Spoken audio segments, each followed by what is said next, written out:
Muy buenas noches con todas y con todos. Bienvenidos a Palacio Nacional. Son las 7 de la noche y estamos iniciando la conferencia vespertina en relación a la evolución, el comportamiento de la epidemia de COVID-19 en México. El día de hoy nos acompaña, ustedes ya lo conocen, ha estado muchas veces con nosotros en la conferencia vespertina, el doctor Ruy López Ridaura. Él es el director general del Centro Nacional de Prevención y Control de Enfermedades y de hecho el día de hoy va a actualizar información y presentar algo que el doctor ha estado desarrollando de la mano de un grupo interinstitucional que tiene que ver precisamente con el exceso de mortalidad en relación a lo que está ocurriendo en el panorama nacional. Hoy día vamos a ver datos para cada una de las entidades federativas en este tema de exceso de mortalidad y el doctor López Ridaura nos va lógicamente a explicar cómo se llevan a cabo este tipo de estimaciones. Su servidor iniciará con la actualización del escenario nacional, hoy día que estamos abriendo una nueva semana epidemiológica y luego tendremos todo el tiempo con el doctor López Ridaura.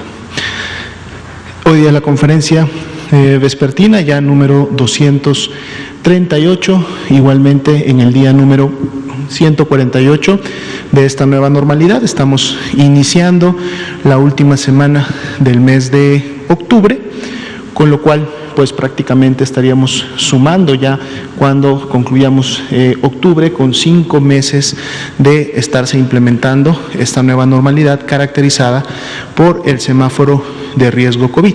Si vemos la siguiente diapositiva, precisamente repasamos el semáforo de riesgo COVID que inicia con su vigencia precisamente el día de mañana.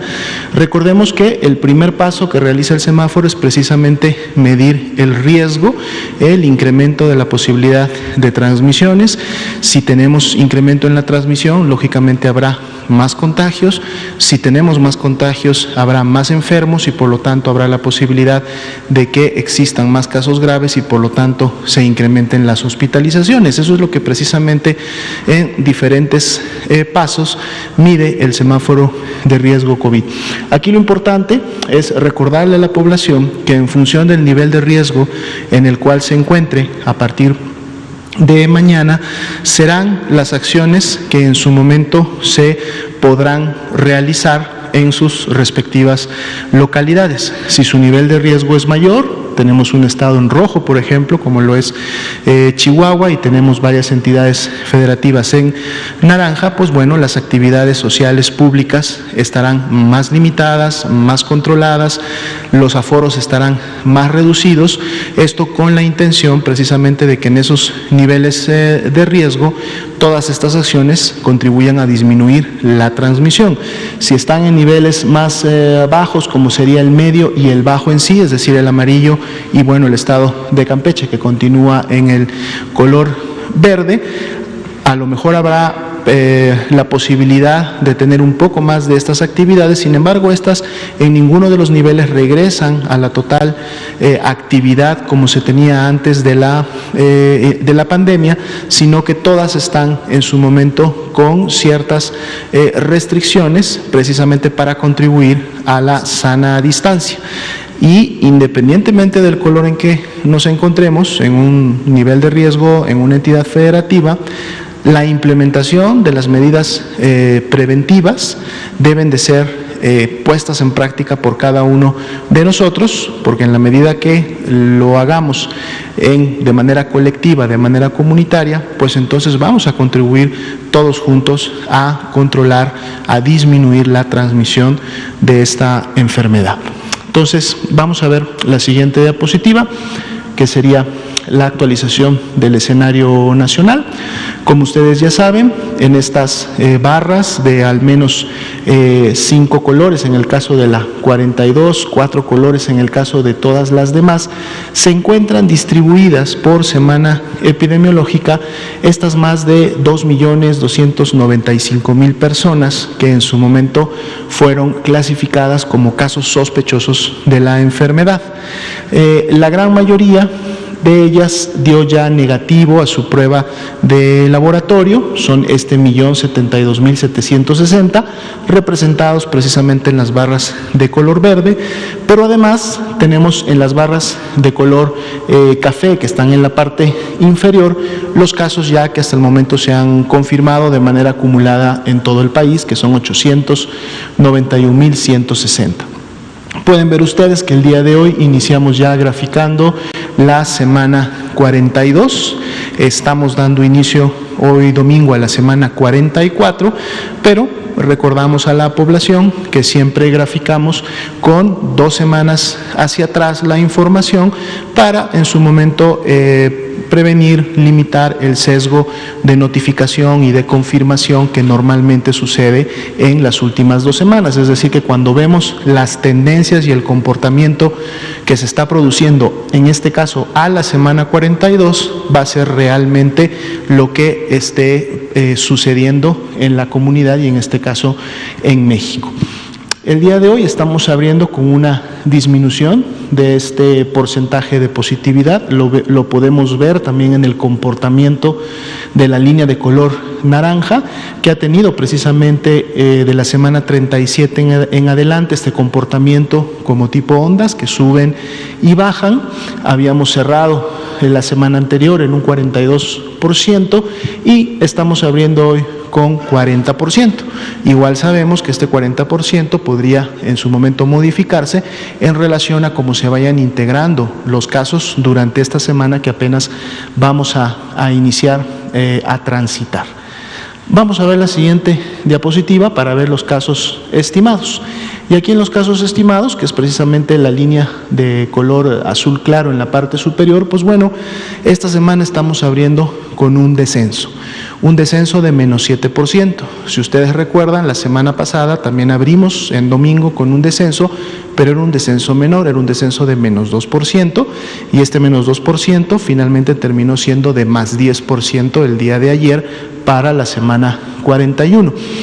Esta semana abrimos con una, digamos, mejor expectativa, en el sentido que el descenso es de menos 7%, lo cual nos podría dar una proyección a que esta semana pudiéramos terminar a lo mejor en una meseta, es decir, en un comportamiento un poco más estable, aunque recalcamos que a pesar de esa disminución y de la meseta que se pudiera lograr, todavía estaríamos por encima de lo que ya en su momento habíamos logrado disminuir entre las semanas 37 y 38, pero al menos ver que la tendencia del comportamiento de la epidemia no continúa incrementándose es una buena señal, y en la medida, como decíamos al principio, que todos nos sumemos a aplicar, implementar, poner en práctica las medidas preventivas, es que entonces podremos ver que estos descensos sigan produciéndose en las siguientes semanas.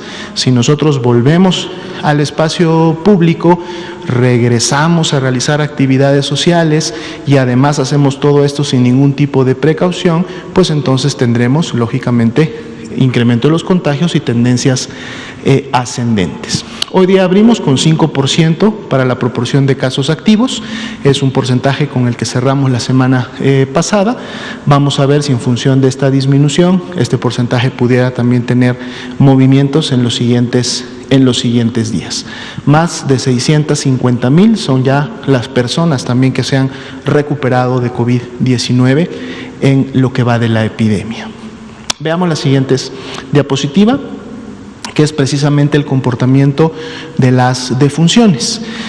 Aquí lo que sí podemos observar, precisamente entre la semana 41 y 42, es que tenemos una tendencia que se incrementa y en donde la diferencial es de un más 5%, dado que tenemos o teníamos ya 2 semanas y media, 3 semanas prácticamente en una tendencia ascendente.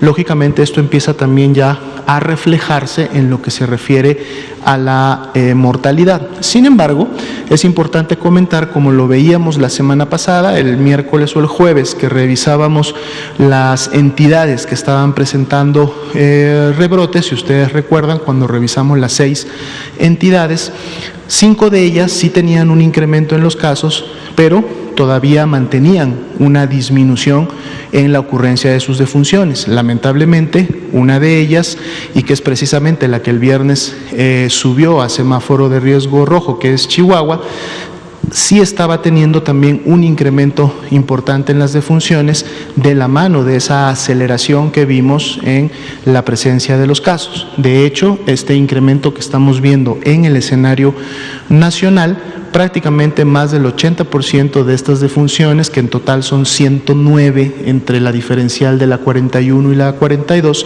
lamentablemente pertenecen al estado de Chihuahua, que es el que está aportando de manera importante estas cargas tanto en casos como en defunciones. Vamos a ver también durante la semana cómo continúa moviéndose este porcentaje y vamos a estar revisando en las conferencias vespertinas a partir de mañana cuáles son las entidades federativas que para esta semana están presentando estos incrementos tanto en su número de casos entre la semana 41 y 42 como también en su momento en el incremento de las lamentables defunciones que se han venido presentando, que para el día de hoy a nivel nacional acumulan 88.924, que son ya las confirmadas. Vamos a ver las siguientes dos diapositivas, que es precisamente la ocupación hospitalaria. Aquí tenemos las camas generales, disminución de 1% en relación al día de ayer, estaba en 32, hoy está en 31%. Sin embargo, vemos que continúan estas tres entidades federativas por encima del 50% de ocupación, que son precisamente Chihuahua, Nuevo León y Durango.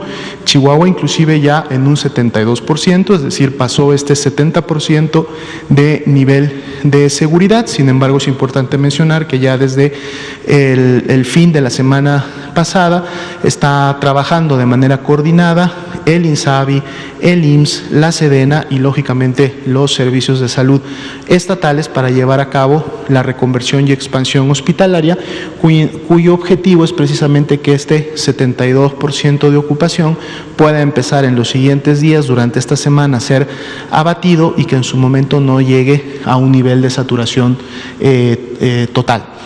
Si vemos la siguiente diapositiva, donde están solamente las camas críticas, las camas con ventilador para este tipo de pacientes, 26% la ocupación nacional, y tenemos ahora a dos estados que sobrepasan este 50%, Chihuahua, como ya lo veíamos, con un 61% y Durango con un 57%. En ambos casos también se está trabajando de manera coordinada y esperemos que en esta semana esto en su momento pueda entrar en un nivel de control. Otras entidades, como ya lo veíamos también la semana pasada, que la mayoría de ellas todavía presentaban tendencias descendentes en la presentación de su epidemia y también de sus hospitalizaciones, pues bueno, continúan casi más de la mitad del país con elevadas disponibilidades, por encima todavía del 80%. Pero hay algunos focos y alertas que en su momento se tienen que atender en los estados que acabamos de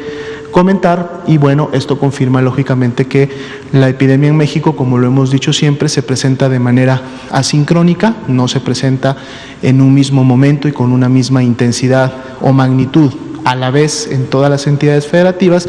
De ahí la importancia del semáforo de riesgo COVID, que precisamente permite implementar acciones de mitigación, acciones de prevención en base al momento epidemiológico, al riesgo que en un momento cada entidad está teniendo, y de esta manera entonces contribuir a su control. Bien, esta es la actualización para esta noche. Le daríamos ahora el tiempo al doctor Ruy López Ridaura. Muchas gracias, doctor José Luis Alomía. Buenas noches. Pues como mencionó el doctor Alomía, presentamos hoy, la tercera ocasión que lo presentamos, es el informe de exceso de mortalidad. Si me pasan la primera diapositiva, este es un esfuerzo, como lo comentó también el doctor Alomía, es un esfuerzo multiinstitucional en donde las instituciones participantes, principalmente tanto en la Secretaría de Salud, pero también con una participación muy importante de RENAPO, CONAPO, y en la parte ya del análisis y la estimación específica y el trabajo de su publicación, también el Instituto Nacional de Salud Pública nos ha ayudado mucho en este esfuerzo institucional. Publicamos la semana pasada, a finales de la semana, el boletín número 4, y es el que venimos a presentar hoy ya de forma resumida, pero también para que sepan todas y todos que este boletín está disponible en la página de coronavirus. Y una de las cosas importantes es el boletín número 4. El boletín número 3 tenía hasta la semana 35. Ahora se hizo un gran esfuerzo, y eso también específicamente agradecer a RENAPO, que en este trabajo que está teniendo con cada una de las entidades ha podido mejorar con mucho el registro de algunas entidades que estaban más rezagadas, y por eso decidimos ya ahora sí presentar las estimaciones hasta la semana 39, que termina el 26 de septiembre. Y el otro cambio importante con los otros boletines es que también es el primer boletín que tiene una estimación incluyendo los 32 estados. Antes descartábamos algunas entidades federativas que tenían tal vez un problema importante de registro y que podía tener un impacto en un sesgo en la estimación nacional, pero ahora el grupo colegiado decidimos el publicar todas las entidades y hasta la semana 39. La siguiente, por favor. Solo para recordar los aspectos metodológicos de manera breve para este análisis, recordar que tenemos dos estimaciones, dos cuantificaciones que nos permiten estimar el exceso de mortalidad. Por un lado tenemos las defunciones esperadas, y las defunciones esperadas son el número de defunciones que se esperan o que se hubiesen esperado en este año con respecto a lo que ha sucedido en los últimos años. Tenemos una estimación que utilizamos los datos de INEGI de 2015 a 2018, y con eso podemos tener con cierto grado de certeza una estimación de cuánto podrían ser el número de muertes que se hubiesen esperado en este año independientemente de la pandemia.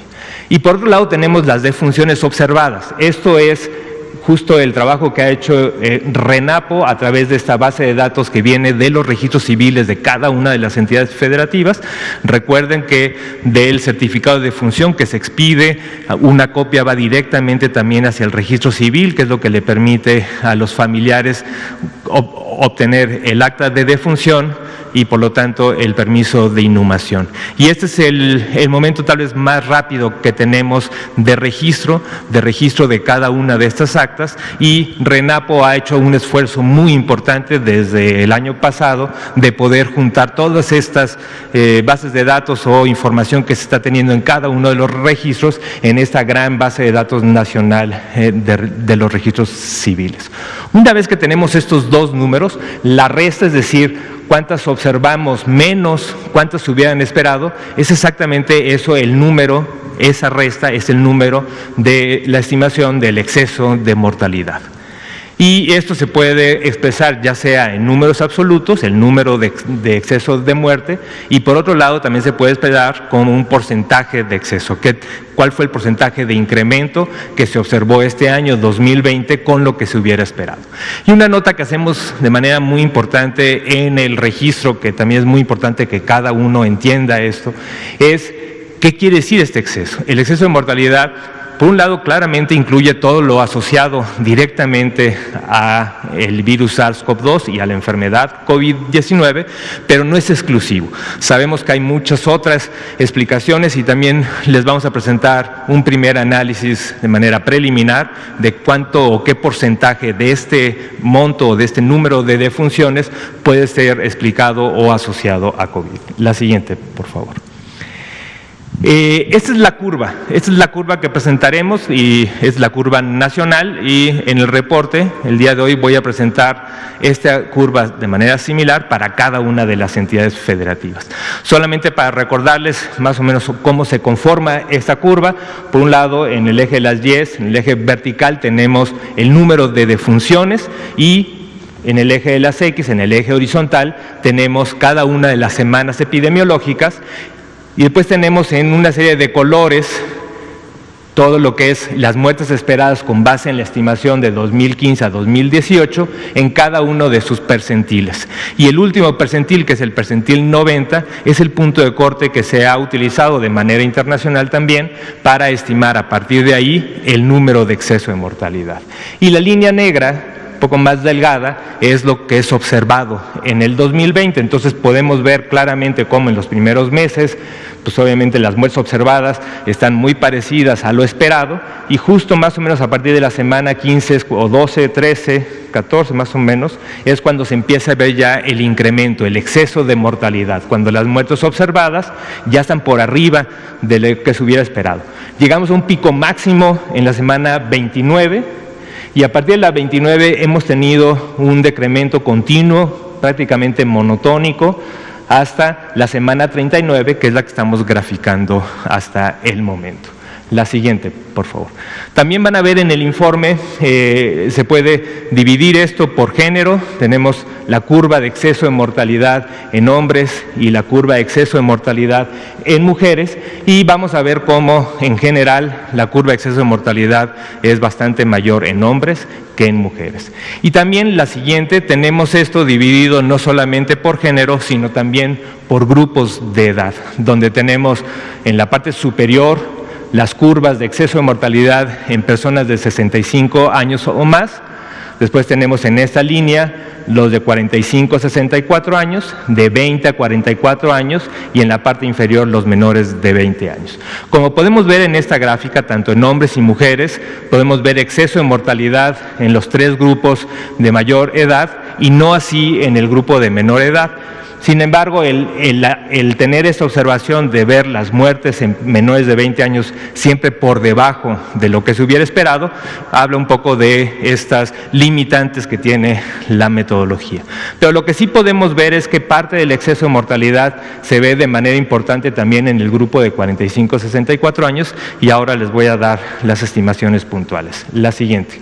Y también van a encontrar en el informe una cosa que también estamos preparando para de manera gráfica ver esta misma curva por semana de exceso de mortalidad, que es son las barras grises, y lo que se ha registrado como defunciones confirmadas por el virus SARS-CoV-2, o sea, son todas las defunciones que se presentan de manera diaria en las conferencias vespertinas, las que son positivas en el examen de PCR, confirmadas por infección por el virus SARS-CoV-2.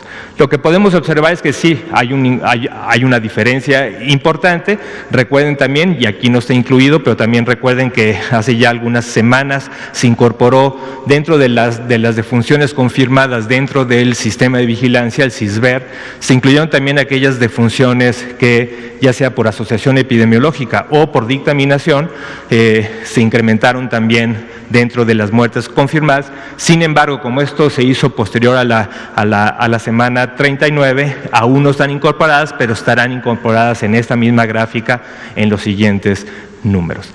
Una cosa que también quiero señalar es que ya conforme avance el tiempo, la diferencia entre lo que es el exceso de mortalidad total y lo que está registrado en el CISVER cada vez se parecen más. Es decir, nosotros ya en las últimas semanas prácticamente una gran mayoría del componente de exceso de mortalidad está registrado en el sistema de vigilancia. La siguiente, por favor. Estos son los números.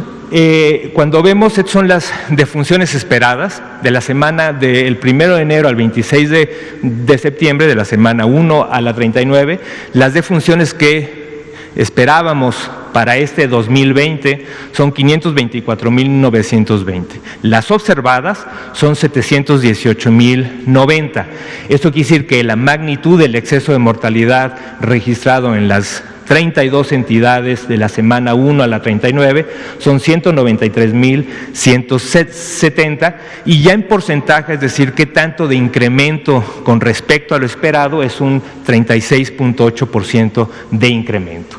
Esto es a nivel nacional, y también señalamos aquí cuál fue la semana donde se observó el mayor exceso, que fue en la semana 29, como ya se los había dicho, donde en esa semana específicamente se observó un incremento de más del 100% o ligeramente del 100%, o sea, del doble. La siguiente, por favor.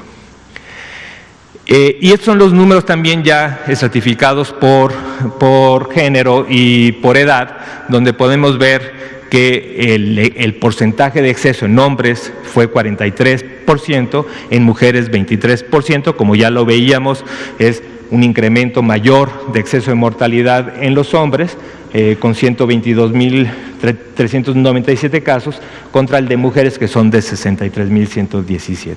Y cuando lo vemos por grupo de edad, el mayor porcentaje de incremento es en el grupo de 45 a 64 años, pero no así cuando lo vemos en número absoluto. Cuando vemos en número absoluto, el de mayor cantidad o de defunciones registradas en exceso de mortalidad es el grupo de mayor edad, pero como también ahí es donde mayor se espera, entonces el incremento de exceso es del 33%, pero el grupo donde mayor se observa el porcentaje de incremento es en el grupo de edad de 45 a 64 años, y aún en este grupo de 20 a 44 años tenemos un 18% de exceso de mortalidad. La siguiente, por favor. Este es el ejercicio preliminar que les comenté. Ha habido mucha inquietud para ver y para tratar de explicar qué quiere decir de estas 193.170, cuántas defunciones están realmente asociadas a COVID. Y ese fue un ejercicio, esto lo hicimos también dentro del grupo, lo hemos estado discutiendo mucho porque es compleja la metodología. Como saben y como lo hemos dicho, realmente la dictaminación final de cada una de las defunciones es un ejercicio que toma tiempo. Toma tiempo y el encargado final de la dictaminación es INEGI. Y es un esfuerzo que nos lleva más de un año o más de 2 años poder completar totalmente y asegurar y adjudicar a cada una de las defunciones la causa básica de muerte.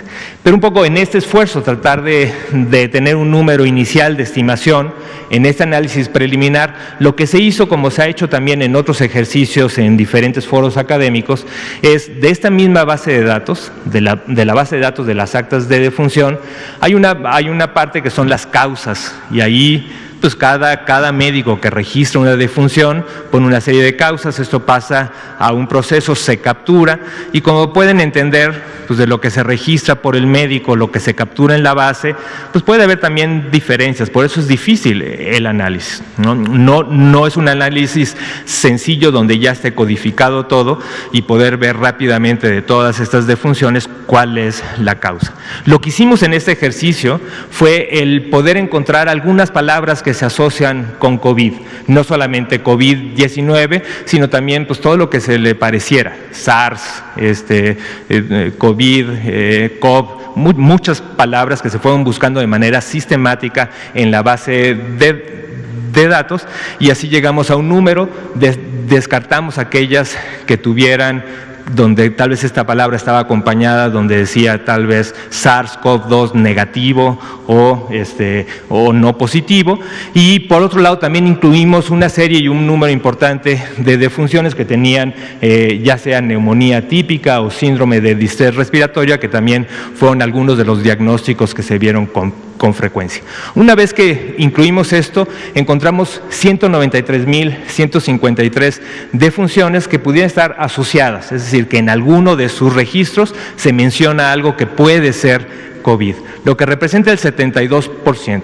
Cuando lo hemos visto en otros ejercicios académicos, más en el ámbito académico, en otros países, por ejemplo, las estimaciones que se hicieron en la ciudad de Nueva York hablaban más o menos de un 60-65% del exceso de mortalidad asociado, ¿no?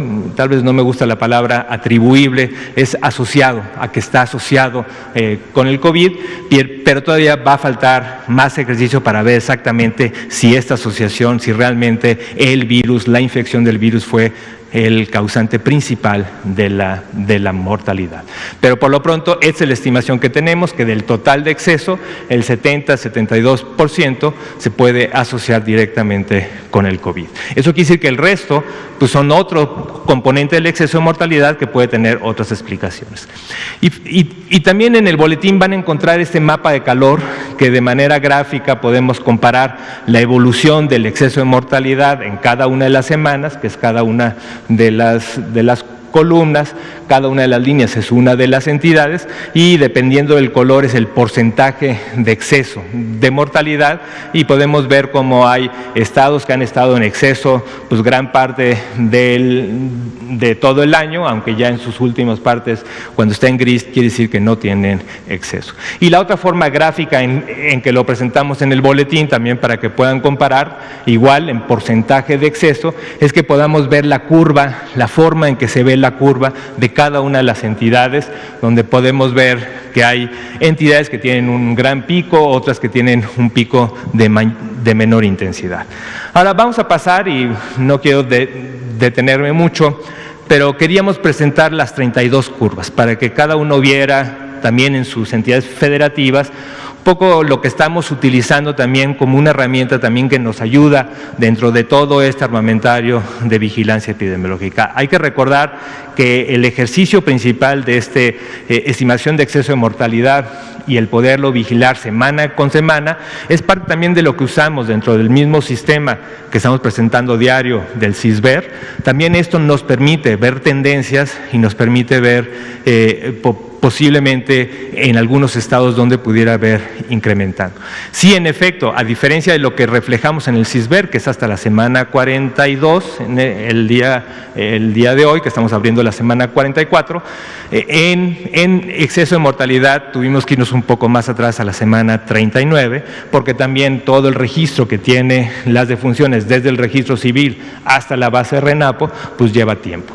Entonces, así vamos a ver en cada una de las entidades, vamos a ver la misma curva que presenté de manera nacional, con el porcentaje acumulado hasta la semana 39 en la parte superior derecha y la curva. Vamos a ver cómo Aguascalientes, vamos a empezar por orden alfabético, más o menos empezó su exceso de mortalidad en la semana 26, 27, ha tenido algunos altos y bajos, tuvo el mayor exceso de mortalidad en la semana 36 y desde esa semana hasta la 39 ha presentado un decremento. La siguiente, por favor. El estado de Baja California, también van a ver cómo vamos a ir cambiando la escala, y esto depende pues obviamente del número de muertes esperadas en cada una de las entidades.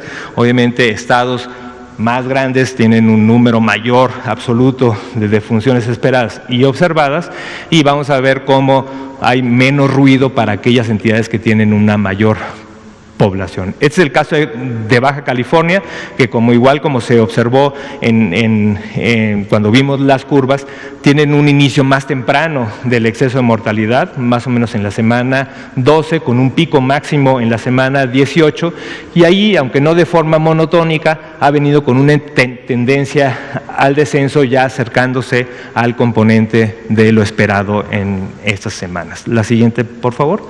Baja California Sur, que es un estado más chico, van a ver también un poco más de variabilidad. Realmente su incremento de exceso de mortalidad fue hasta la semana 26, llegó un pico máximo más o menos en la semana 33, y a partir de ahí ha tenido un descenso en donde ya prácticamente está cerca del número estimado esperado de las defunciones de acuerdo a los últimos años. La siguiente, por favor. El estado de Campeche. El estado de Campeche tuvo un incremento muy importante, muy acelerado del exceso de mortalidad a partir de la semana 22, ¿no? Llegando a un pico máximo en la semana 28, pero igual de veloz el incremento también fue veloz el decremento, en donde ha tenido prácticamente un decremento hasta en las últimas semanas, prácticamente teniendo el número de defunciones igual a lo esperado de acuerdo a los últimos años, pero realmente el componente del total de exceso de mortalidad durante todo el año pues es del 65%, que está arriba de la media que presentamos a nivel nacional. Chiapas, y esto también es parte del ejercicio de transparencia, también vean esto como el boletín que se publica y la forma en que se publica es parte de todo este esfuerzo que ha tenido este gobierno de transparentar, que toda la población conozca todos los datos, ¿no? Y esos son de los estados que no habíamos incluido, y principalmente por lo que no lo habíamos incluido es porque tenía esta parte. Antes, realmente desde las primeras semanas del año, antes de que iniciaran realmente la pandemia, teníamos una estimación por debajo de lo que se esperaba. Y esto lo que nos habla es de un posible subregistro en esta base de datos. Sin embargo, decidimos presentarlo porque, a pesar de empezar desde una línea por debajo de lo esperado, claramente el incremento es importante, llegando a su pico máximo en la semana 25 y a partir de ahí estar llegando a su momento basal. Y eso todavía estamos explorando con el grupo de trabajo, si tendríamos que hacer algún tipo de corrección para este tipo de curvas donde claramente la estimación o la observación de muertes por debajo de lo esperado, pues no es explicable y la única explicación sería un componente de subregistro. La siguiente. Chihuahua, como podemos ver, también es de los estados en los que estamos trabajando ahorita activamente, tuvo su inicio de exceso de mortalidad más o menos en la semana 15, después tuvo un pico importante, después de haber llegado a un pico bajado, tuvo un pico importante en la semana 29, de ahí venía descendiendo, digamos que está en una estabilidad y vamos a ir viendo cómo, lo que también comentó el doctor Alomía, cómo se va a observar esto en la estimación de exceso de mortalidad. La siguiente. La Ciudad de México. La Ciudad de México que también, ellos también han hecho un esfuerzo y la primera vez que presentamos esto, recuerden que también vinieron el grupo de trabajo, tanto del grupo de expertos externo que juntó el gobierno de la Ciudad de México para la estimación de exceso de mortalidad, también a partir de allí han publicado de manera periódica las estimaciones, que es con una metodología realmente muy similar a lo que se hace en este grupo más a nivel nacional, teniendo su incremento también a partir de la semana 14, llegando a su pico máximo en la semana 21, con un descenso, aunque sí en las últimas semanas ha habido un estancamiento de este descenso y por eso va a ser importante observar en las próximas semanas cómo se comporta esta tendencia. La siguiente. Coahuila, una curva similar. También voy a ir haciendo algunas anotaciones, también pueden ver cómo en prácticamente todas las curvas, y eso se ha visto en varios, en todo el mundo que tenemos, en general tenemos mayor número de muertes en la época invernal, ¿no? Y mucho de esto es explicado también por las defunciones que se ven año con año asociadas a neumonía y asociadas a influenza. Entonces, después de venir de la época invernal, baja en general y después sube. En este momento, Coahuila inició su exceso de mortalidad más o menos en la semana 24, llegando a su pico máximo cerca de la 29 y ha presentado un descenso continuo, prácticamente monotónico hasta la semana 39. La siguiente, por favor. El estado de Colima, similar. Aquí no se ve mucho la estacionalidad como se veía en Coahuila, pero sí se ve el exceso de mortalidad que empieza también tardíamente a partir de la semana 28, llegando a su pico máximo en la semana 30. Tuvo un descenso, pero también se ha mantenido por arriba de una manera estable, de una meseta, cosa que también se tiene que observar como parte de todos los componentes de vigilancia epidemiológica. La siguiente, por favor. El estado de Durango, que también, como lo hemos mencionado, son de esos estados que tienen riesgo, que hemos visto algunos indicadores en donde tienen riesgo. Como pueden ver, aquí es un estado de una población menor, hay mucha variabilidad y es difícil a veces en la parte gráfica notar el momento del exceso, que es este exceso. Realmente el exceso de mortalidad en Durango ha sido del 4%, aunque también había sido de los estados que que no incluimos en la primera estimación, principalmente porque en los primeros meses del año veíamos esta estimación de lo observado por debajo de lo esperado. La siguiente, por favor. El estado de Guanajuato, a diferencia, también encontramos este tipo de variabilidad, donde hay estados que desde la primera semana de enero, como el caso de Guanajuato, parecían estar como en un exceso de lo esperado, y nuevamente lo digo, eso es parte de las limitantes que tiene la metodología, y lo que hemos decidido es a nivel nacional, estos ruidos que se ven a veces a nivel estatal no impactan en la estimación nacional, pero para cada una de las entidades hay que tomarlo en cuenta.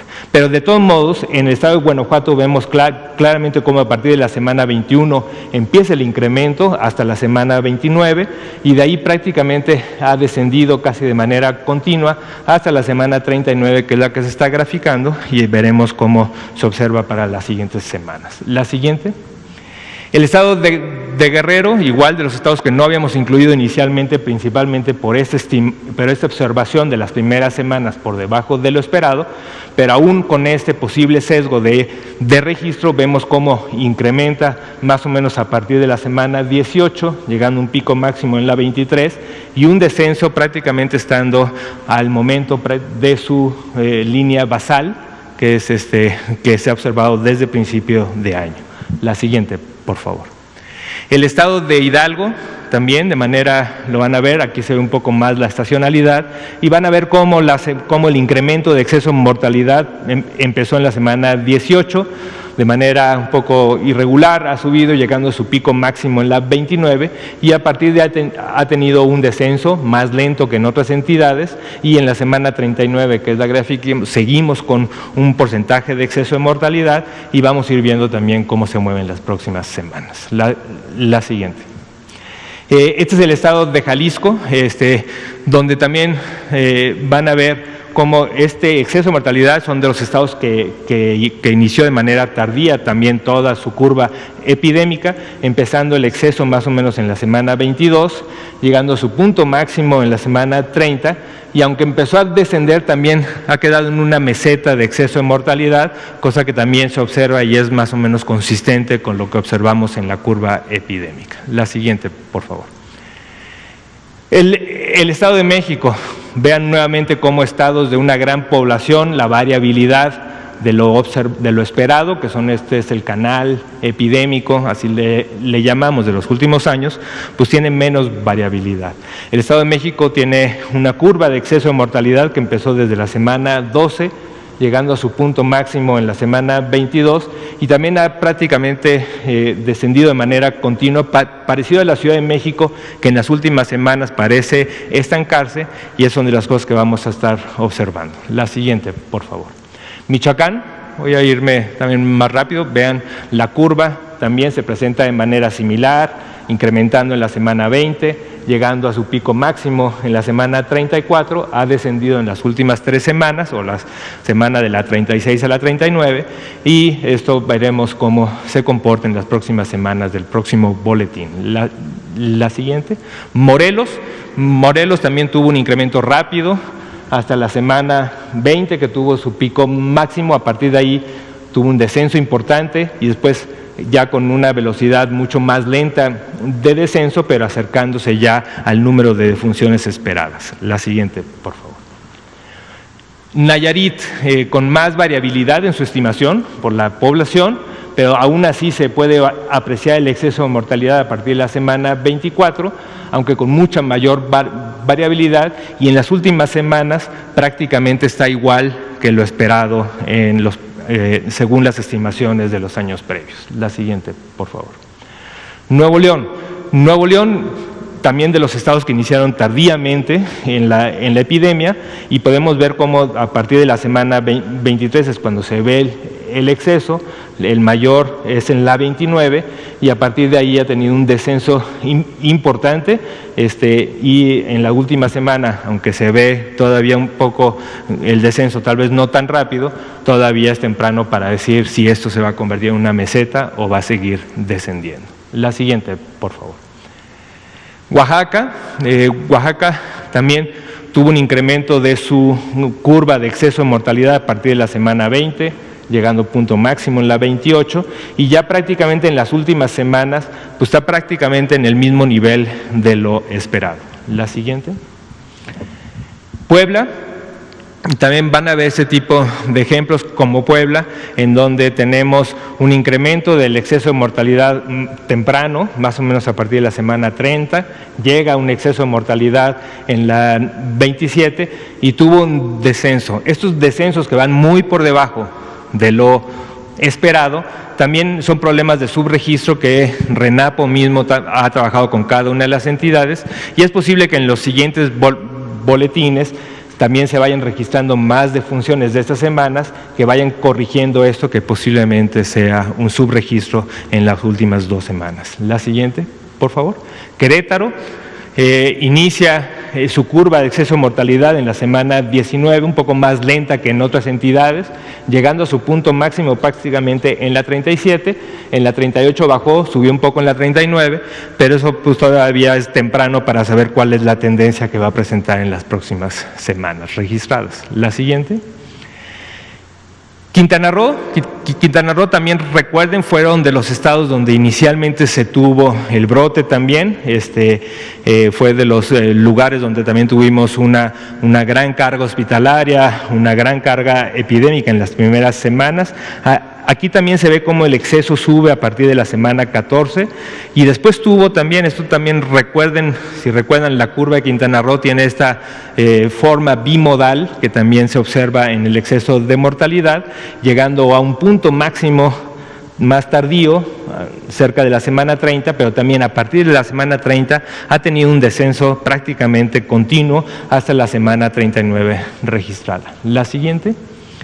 El estado de San Luis Potosí tuvo su exceso de mortalidad a partir de la semana 24, llegó hasta un nivel máximo en la semana 32, ha tenido un descenso, aunque en la última semana tuvo, de la 39 a la 38, tuvo un incremento, y siempre recuerden, este número que estoy poniendo del lado derecho también permite ver un poco qué tan alto. Recuerden que el número nacional, estamos en un 32% y esto tiene un 21% de exceso acumulado desde la semana 1 a la 39.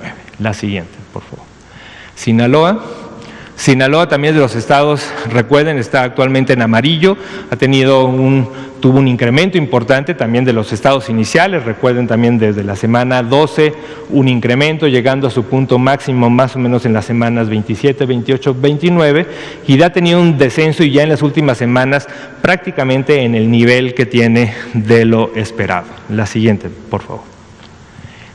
Sonora también tuvo un incremento importante, muy acelerado, que también es parecido a la curva epidémica, a partir de la semana 20 llegando prácticamente a su pico máximo en la 29 y un descenso muy, muy importante y prácticamente ya en la semana 39 ya cerca de lo esperado. El siguiente estado, ya terminando, tenemos Tabasco.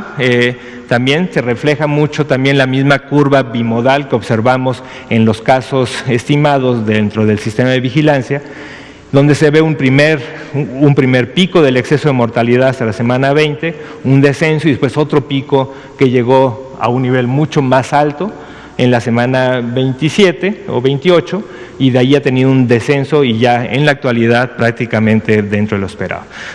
He hecho este apunte de decir qué tanto se parece, porque recuerden, una de las cosas que es importante en este sistema de vigilancia del exceso de mortalidad es que a diferencia del CISBER y de nuestro sistema de vigilancia, que depende de que las personas lleguen a un centro de salud con el síndrome COVID, se registre, se tome o no la prueba, pero se registre en el sistema de vigilancia, el exceso de mortalidad es independiente a esto, es independiente de qué tanto se acercan las personas o no, son todas las defunciones que se registran, todas las defunciones se registran en este sistema y por lo tanto independientemente de la causa. Pero lo que es importante es ver cómo nuestro sistema de vigilancia, que está en este contexto de estar viendo los casos que se acercan al sistema de salud, que se registren, en general las curvas son muy parecidas, las tendencias son muy parecidas. La siguiente. El estado de Tamaulipas, un ascenso muy importante a partir de la semana 24 hasta la semana 28 y a partir de ahí prácticamente un descenso continuo acercándose ya a lo esperado con un 34% de exceso de mortalidad acumulado. Tlaxcala, también de estos estados que tuvo un ascenso tal vez no tan rápido, pero sí importante, desde la semana 17 hasta la semana 29 y a partir del 29 ha tenido un descenso. Nuevamente, cuando vemos estas últimas semanas, hemos estado trabajando y RENAPO se acerca a las entidades para ver cómo este reflejo, que seguramente es un subregistro en las últimas semanas, se puede ir corrigiendo para las próximas publicaciones del boletín. La siguiente.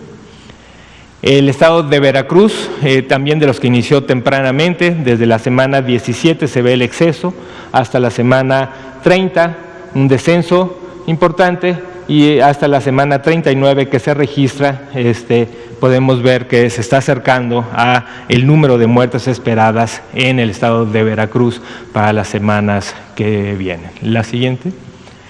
El estado de Yucatán, van a ver también en el boletín No lo noté en otros, pero hay algunos 3 o 4 estados en donde tenemos el registro hasta, en este caso hasta la semana 36, así digo, depende también de algunos estados, no todos los estados tenemos hasta la semana 39, algunos estados como Yucatán lo tenemos hasta la semana 36, pero aún ahí pensamos que es un componente subregistro que se está trabajando cercanamente con la entidad, pero lo que es importante es que, y por lo que incluimos Yucatán en este último boletín, es que se veía de manera importante el incremento a partir de la semana 24 hasta la semana 30, y el descenso pues lo vamos a tener que estar vigilando semana con semana para ir mejorando este componente de subregistro.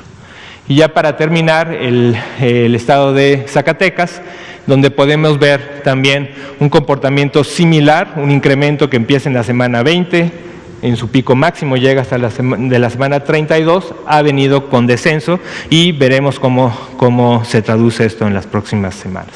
Entonces, para concluir, digo, sí pedimos que vean este boletín, estamos trabajando para que cada vez sea más claro, cada vez sea de manera más transparente, se pueda señalar este componente, que es uno de los componentes más dentro de nuestro sistema de vigilancia, que nos va a permitir monitorear qué es lo que está pasando en cada una de las entidades, y también insistir que este tipo de esfuerzos no son sencillos, ha sido un trabajo complejo, y también una de las razones por lo que van a ver que no es sencillo es que es complejo ver otros países, ¿no? Hay muchos países que han tratado de hacer esfuerzo, pero cuando uno trata de ver de manera metodológica, metódica, exactamente cómo se están comportando, son pocos países que han podido publicar de manera transparente, específica, la metodología que se emplea, ¿no? Entonces, por eso la comparación internacional no es sencilla, seguimos trabajando también con ayuda de OPS para ir tratando de ver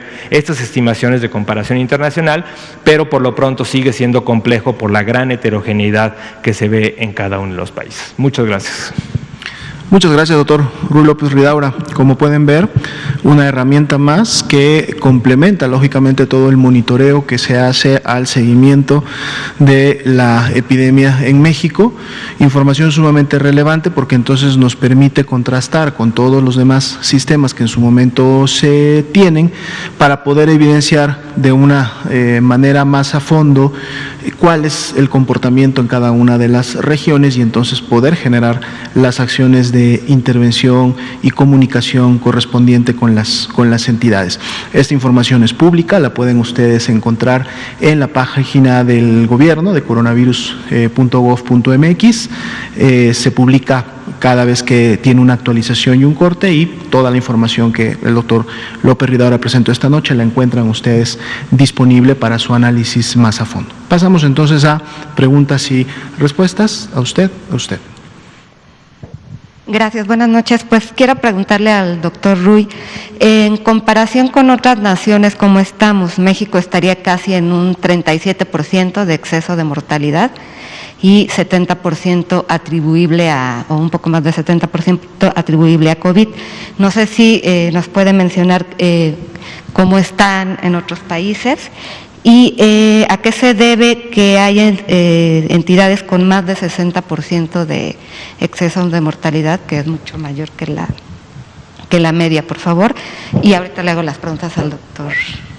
Sí, muchas gracias por la pregunta. Justo lo que comenté al final, hemos hecho un esfuerzo para ver si podemos tener una métrica de comparación con otros países, y ha sido complejo, y ustedes van a ver, ha habido esfuerzos de diferentes organizaciones internacionales de publicar los excesos de mortalidad de algunos países. A veces hay buenas estimaciones más del grupo académico en ciudades específicas, creo que de los que iniciaron con esto fue en la ciudad de Nueva York. Entonces es complejo, digo, sería muy aventurado el decir ahora con las métricas, con metodologías distintas, qué tanto. En general, digo, el esfuerzo europeo que ha tenido, y lo pueden ver, es parte de es un centro de monitoreo europeo, se llama Euromomo, que ha hecho este esfuerzo ya desde hace varios años, no solamente ahora con COVID, y aún ahí en ese esfuerzo es complicado con la comparación que hacen entre países. Ahora, ¿cuánto han estimado esto de exceso? Más o menos pues hay países que van más o menos desde 10% hasta 30% en los países europeos, y mucho más que eso no tienen. La estimación en Estados Unidos, pero también tiene una metodología distinta, más o menos están estimando cerca de un 25% a nivel nacional, pero nuevamente aún es muy prematuro el poder hacer comparaciones directas entre países. Y este componente de qué tanto se explica también ha sido todavía más complejo porque tienen que calificar cada una de las defunciones. El reporte de la Ciudad de Nueva York, que es el que conozco mejor, más o menos estimó 65% del exceso de mortalidad explicado por COVID. Ahora, las entidades, perdón, nada más era la otra pregunta, también no queremos que esto se utilice como una métrica de comparación. Digo, hay muchos factores que explican el exceso de mortalidad, y no tampoco sería una forma de ver o de tratar de utilizarlo como un indicador de desempeño de una entidad. Eso es muy importante, eso lo hemos dicho para prácticamente todos los indicadores que tenemos de vigilancia. Más bien es una herramienta que nos ayuda tanto a nivel federal como a nivel de la entidad el poder detectar alarmas que nos hagan hacer esfuerzos mucho más contundentes en el control de la epidemia. Pero sí hay mucha diferencia, hay estados con 8% y otros con 65%. Sí, por eso. Entonces sí hay mucha diferencia, entonces también hay diferencias tanto en el registro, ¿no? Entonces cuando vemos hay estados que tienen una mayor heterogeneidad en el registro, entonces por eso también no es fácil hacer las comparaciones uno a uno con cada una de las entidades. Gracias. Y le quería preguntar, doctora Lomía, bajamos 4 puntos en comparación de muerte, o sea, habíamos disminuido un 60% las defunciones y ahora estamos en un 56%, o sea, vamos para atrás.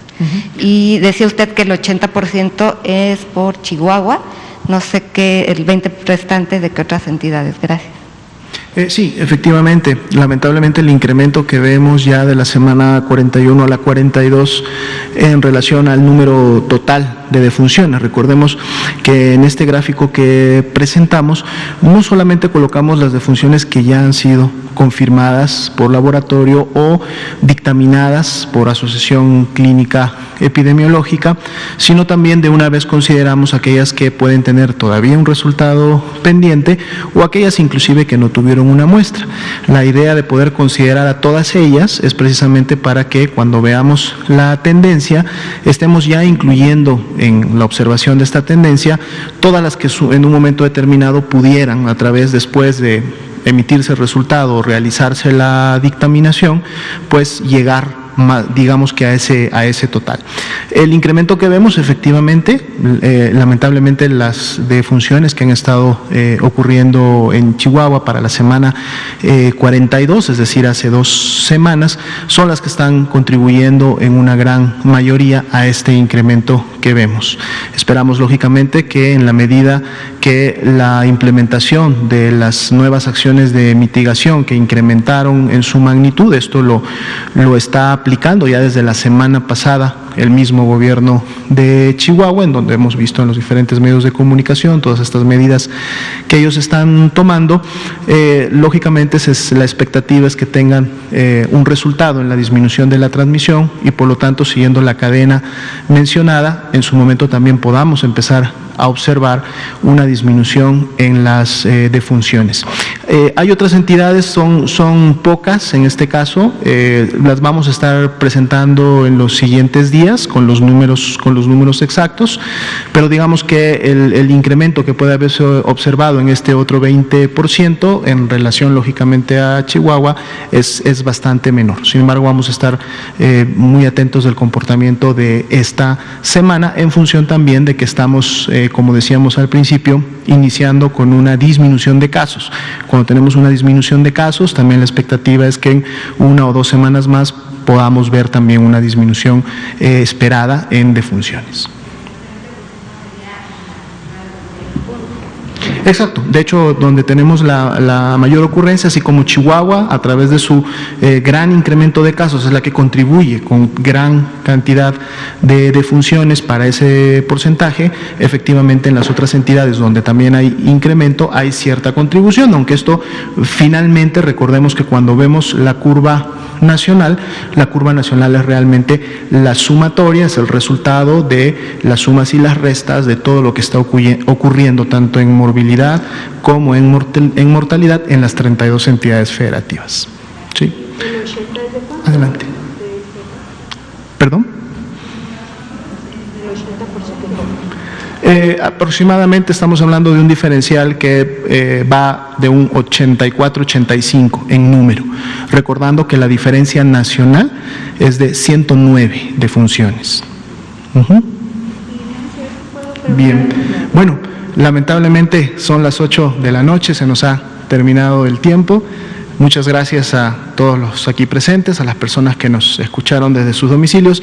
Mañana será una nueva oportunidad de poder seguir informando y actualizando en relación a la epidemia de COVID en México. Muchas gracias. Buenas noches.